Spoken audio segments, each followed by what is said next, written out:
Of course, he knew already that the Zen Buddhist cannot find it, yeah? Because he knew already that he's only trouble in the mind, but not in the physical dimension as well, not the physical cells as well. So I said, where's your flower? Where is my flower? I don't have. So of course, now he can laugh. And he took out from his sleeve a beautiful chrysanthemum from that garden and presented to his friend. Nicely and politely even. Yeah.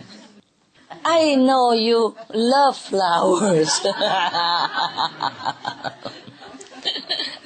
So take this home for a souvenir. You see, they both are similar. Huh?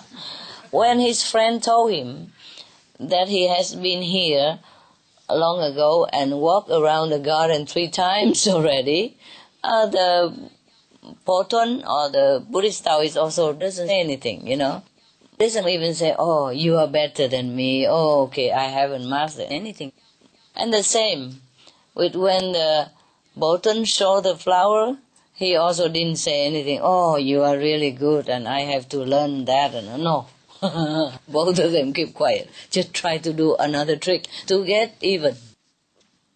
Take this home as a memory of our good time today. How can a man who has ego so much still feel that it was a good time when he cannot take back a flower? And now he has to take home the evidence of his loser position. Imagine, practice spiritual and still like that. Sarcasm, competitiveness. But nevertheless, this story is a very interesting story. To let you know that there are such things, that you can even overcome gravity, overcome the physical laws in this world to be something else, to be free. At least go to some garden and pluck a flower. That's already very good, right? How many people can do that? Not to talk about that we go up to a higher realm, in a spiritual dimension. That's even harder, of course. So later, of course, he explained Bolton, in all splendor, Of course, his student would ask, and of course he would be too happy to answer. So he was just too happy to answer, but casually, we think he couldn't do it because he only cultivated his mind. Oh, and the student, of course, has the opportunity to praise his master. And of course he enjoyed that very much, Potun. Because even in those times, maybe even more so in those times, if anyone who mastered the art of this astral projection, going through long distance in no time and come back without any transportation needed, that is somebody to be revered, even like God, or at least the immortal, they call them, the great master. So even then already something very, very phenomenal. But the master beated him, won over the battle. Then of course the student will feel much more awe. So Bolton has mastered the art to travel with the spirit as well as the corporal form, to go together. So it's a little different, Some people can also travel very fast with the body, They just step in on blade of grass or on air or any little thing, so just to travel very fast, like flying, almost. Maybe that's why he's a little bit slower, because he takes his corporal form, therefore he's slower than the other guy. But when he died, he could not take his body with him. Because when he's about to shed his body and enter immortal, abode, he called his students and said that after I die, you should cremate my body. So after all, he couldn't take his body with him. If he could take his body to the garden, why don't just take it anywhere else? Has to cremate the body.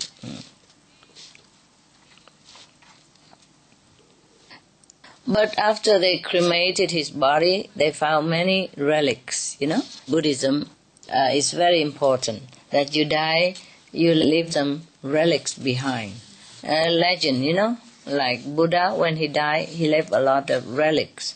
Relics is something left over from your body, which look like jewel, like pearl or shining, or some golden color. So we see here that even the master cannot take his body with him. Maybe one of the highest disciple understood the problem, so he took his body away and let him rest in peace somewhere else.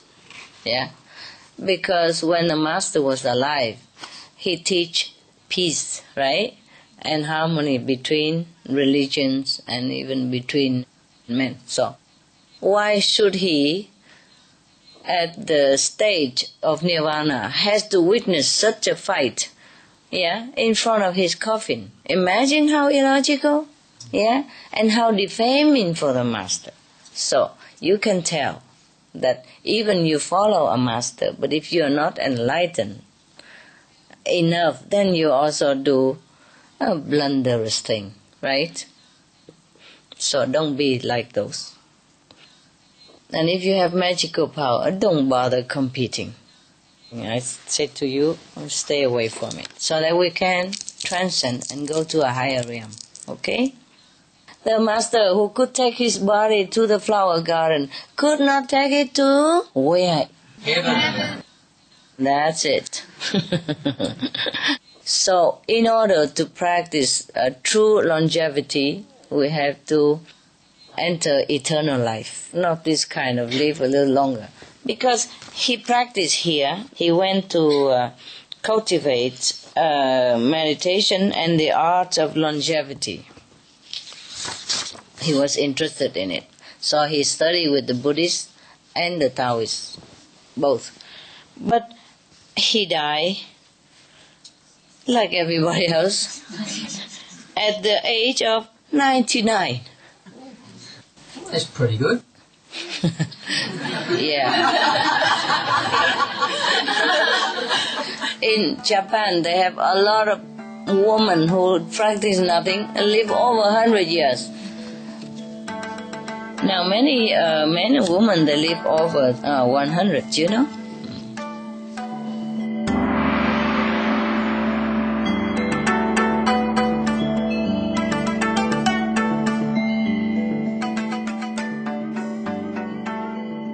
We enjoyed your company today for Between Master and Disciples.